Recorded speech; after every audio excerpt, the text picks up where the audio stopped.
بهرنۍ مرستې جنرالانو ووهلې. د عمران خان او مخالفینو جنجال وروسته د پاکستان اقتصاد له بد نه بدتر حالت ته ولاړ او د روپۍ قیمت نور هم ولوېد.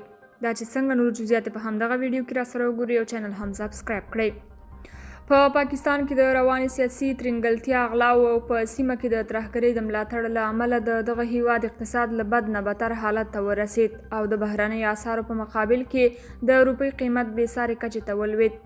یو امریکایي ډالر په 180 روپۍ او 10 پیسو تبادله کیږي، خو داسې ښکاري چې روپۍ نوره هم مخ پر زوړ روانه ده.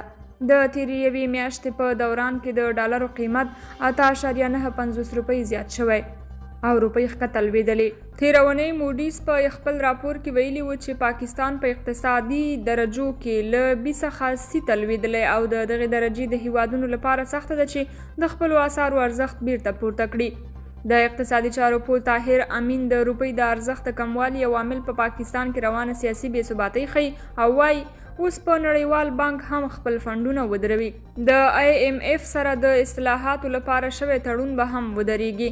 ښاغلي امین وویل د پاکستان د اسعاري زیرمو اندازه 12 میلیارډ ډالرو ته راښکته شوې چې دا د 2 میاشتو د وارداتو بل هم نه پوره کوي.